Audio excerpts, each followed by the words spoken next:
The Double, a Petersburg Poem. Chapter 1. It was a little before 8 o'clock in the morning when Yakov Petrovitch Golyadkin, a titular councillor, woke up from a long sleep. He yawned, stretched, and at last opened his eyes completely. For 2 minutes, however, he lay in his bed without moving, as though he were not yet quite certain whether he were awake or still asleep, whether all that was going on around him were real and actual, or the continuation of his confused dreams. Very soon, however, Mr. Golyadkin's senses began more clearly and more distinctly to receive their habitual and everyday impressions. The dirty, green, smoke-begrimed, dusty walls of his little room, with the mahogany chest of drawers and chairs, the table painted red, the Turkish divan covered in reddish oilcloth with little green flowers on it, and the clothes taken off in haste overnight and flung in a crumpled heap on the sofa, looked at him familiarly. At last the damp autumn day, muggy and dirty, peeped into the room through the dingy window-pane with such a hostile, sour grimace that Mr. Golyadkin could not possibly doubt that he was not in the land of Nod, but in the city of Petersburg, in his own flat on the 4th story of a huge block of buildings in Shestolovochny Street. When he had made this important discovery, Mr. Golyadkin nervously closed his eyes, as though regretting his dream and wanting to go back to it for a moment. But a minute later he leapt out of bed at one bound, probably all at once grasping the idea about which his scattered and wandering thoughts had been revolving. From his bed he ran straight to a little round looking-glass that stood on his chest of drawers. Though the sleepy, short-sighted countenance and rather bald head reflected in the looking-glass were of such an insignificant type that at first sight they would certainly not have attracted particular attention in anyone, yet the owner of the countenance was satisfied with all that he saw in the looking-glass. "What a thing it would be," said Mr. Golyadkin in an undertone. "What a thing it would be if I were not up to the mark today, if something were amiss, if some intrusive pimple had made its appearance, or anything else unpleasant had happened. So far, however, there's nothing wrong. So far, everything's all right." Greatly relieved that everything was all right, Mr. Golyadkin put the looking-glass back in its place, and, although he had nothing on his feet and was still in the attire in which he was accustomed to go to bed, he ran to the little window and with great interest began looking for something in the courtyard, upon which the windows of his flat looked out. Apparently what he was looking for in the yard quite satisfied him too. His face beamed with a self-satisfied smile. Then, after first peeping, however, behind the partition into his valet Petrushka's little room, and making sure that Petrushka was not there, he went on tiptoe to the table, opened the drawer in it, and, fumbling in the furthest corner of it, he took from under old yellow papers and all sorts of rubbish a shabby green pocket-book, opened it cautiously, and with care and relish peeped into the furthest and most hidden fold of it. Probably the roll of green, gray, blue, red, and party-colored notes looked at Golyadkin too with approval. With a radiant face he laid the open pocket-book before him and rubbed his hands vigorously in token of the greatest satisfaction. Finally he took it out, his comforting roll of notes, and for the 100th time since the previous day counted them over, carefully smoothing out every note between his forefinger and his thumb. 750 rubles in notes, he concluded at last in a half-whisper. 750 rubles, a noteworthy sum. It's an agreeable sum, he went on, in a voice weak and trembling with gratification, as he pinched the roll with his fingers and smiled significantly. It's a very agreeable sum, a sum agreeable to anyone. I should like to see the man to whom that would be a trivial sum. There's no knowing what a man might not do with a sum like that. What's the meaning of it, though? thought Mr. Golyadkin. "Where's Petrushka?" And still in the same attire, he peeped behind the partition again. Again there was no sign of Petrushka, and the samovar standing on the floor was beside itself, fuming and raging in solitude, threatening every minute to boil over, hissing and lisping in its mysterious language. To Mr. Golyadkin something like, "Take me, good people, I'm boiling, I'm perfectly ready." "Damn the fellow," thought Mr. Golyadkin. "That lazy brute might really drive a man out of all patience. Where's he dawdling now?" In just indignation he went out into the hall, which consisted of a little corridor at the end of which was a door into the entry, and saw his servant surrounded by a good-sized group of lackeys of all sorts, a mixed rabble from outside as well as from the flats of the house. Petrushka was telling something. The others were listening. Apparently the subject of the conversation, or the conversation itself, did not please Mr. Golyadkin. He promptly called Petrushka and returned to his room, displeased and even upset. "That beast would sell a man for a halfpenny, and his master before anyone," he thought to himself. "And he has sold me, he certainly has. I bet he has sold me for a farthing. Well, they've brought the livery, sir." "Put it on and come here." When he had put on his livery, Petrushka, with a stupid smile on his face, went in to his master. His costume was incredibly strange. He had on a much-worn green livery, with frayed gold braid on it, apparently made for a man a yard taller than Petrushka. In his hand he had a hat trimmed with the same gold braid and with a feather in it, and at his hip hung a footman's sword in a leather sheath. Finally, to complete the picture, Petrushka, who always liked to be in his night-clothes, was barefooted. Mr. Golyadkin looked at Petrushka from all sides and was apparently satisfied. The livery had evidently been hired for some solemn occasion. Petrushka watched him with strange expectancy, and with marked curiosity followed every movement he made, which extremely embarrassed Mr. Golyadkin. "Well, and how about the carriage?" "The carriage is here too." "For the whole day?" "For the whole day, 25 roubles." "And have the boots been sent?" "Yes." "Dolt! Can't even say, 'Yes, sir.' Bring them here."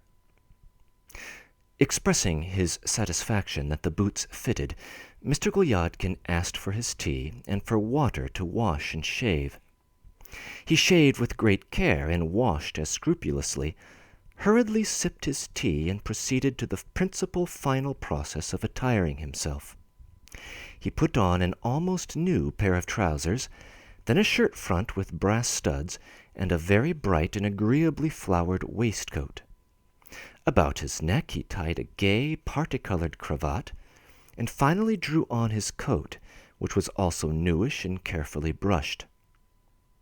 As he dressed, he more than once looked lovingly at his boots, lifted up first one leg and then the other, admired their shape, kept muttering something to himself, and from time to time made expressive grimaces.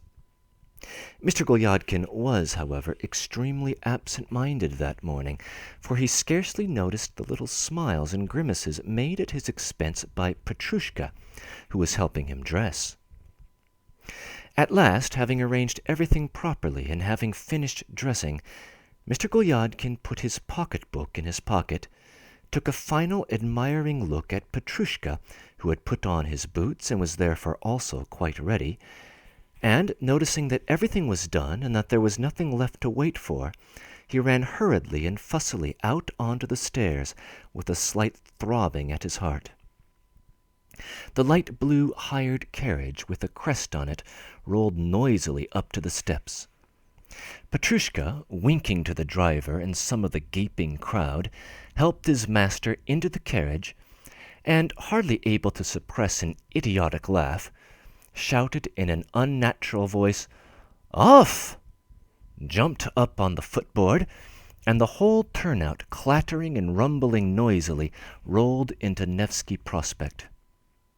As soon as the light blue carriage dashed out of the gate, Mr. Golyadkin rubbed his hands convulsively and went off into a slow, noiseless chuckle, like a jubilant man who has succeeded in bringing off a splendid performance and is as pleased as Punch with the performance himself.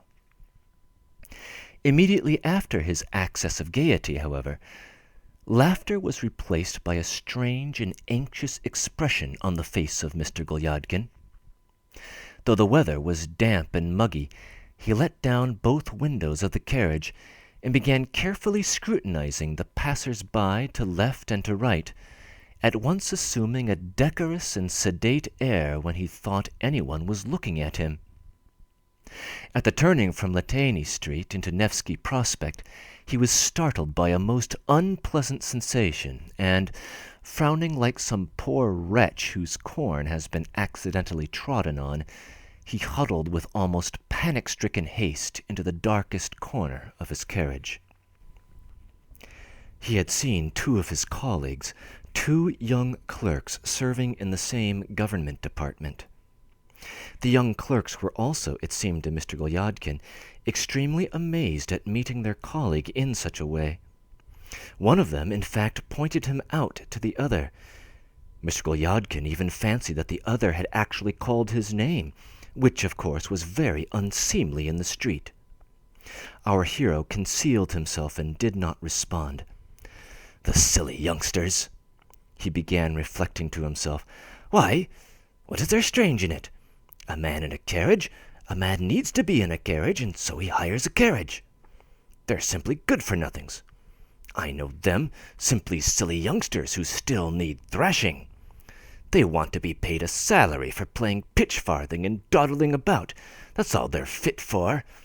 I'd let them all know, if only—" Mr. Golyadkin broke off suddenly, petrified. A smart pair of Kazan horses, very familiar to Mr. Golyadkin, in a fashionable droshky, drove rapidly by on the right side of his carriage. The gentleman sitting in the droshky, happening to catch a glimpse of Mr. Golyadkin, who was rather incautiously poking his head out of the carriage window, also appeared to be extremely astonished at the unexpected meeting, and, bending out as far as he could, looked with greatest curiosity and interest into the corner of the carriage in which our hero made haste to conceal himself. The gentleman in the droshky was Andrei Filipovitch, the head of the office in which Mr. Golyadkin served in the capacity of assistant to the chief clerk. Mr. Golyadkin, seeing that Andrei Filipovitch recognized him, that he was looking at him open-eyed, and that it was impossible to hide, blushed up to his ears. "Bow or not? Call back or not? Recognize him or not?" Our hero wondered in indescribable anguish. "Or pretend that I am not myself, but somebody else strikingly like me, and look as though nothing were the matter. Simply not I, and that's all," said Mr. Golyadkin, taking off his hat to Andrei Filipovitch and keeping his eyes fixed upon him. I'm all right," he whispered with an effort. "I'm quite all right. It's not I,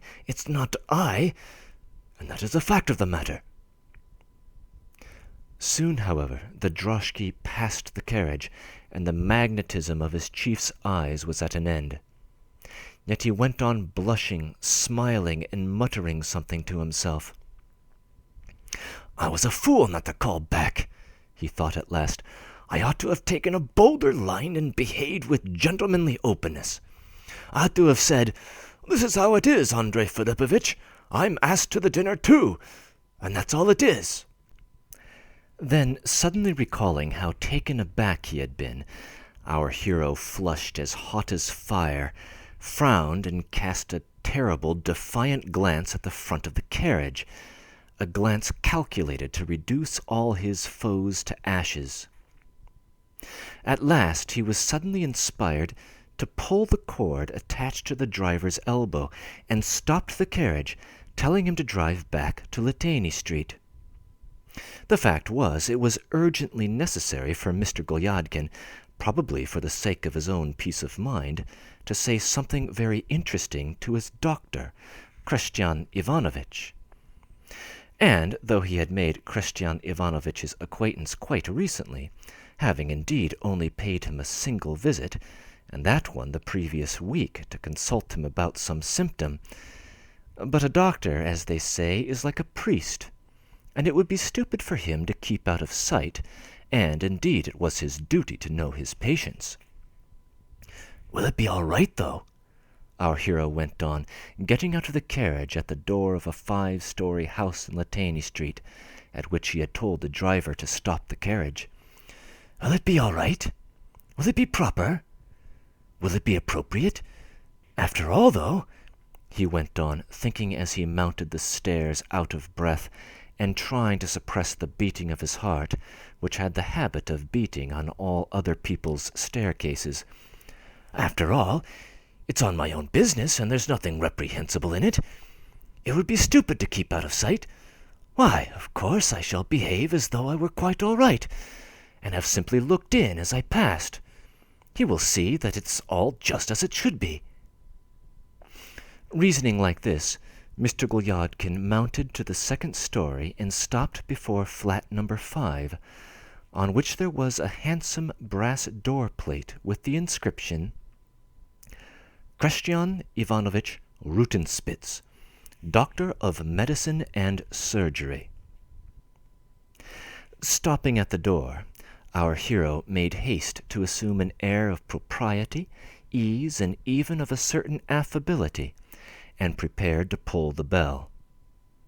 As he was about to do so, he promptly and rather appropriately reflected that it might be better to come tomorrow, and that it was not very pressing for the moment.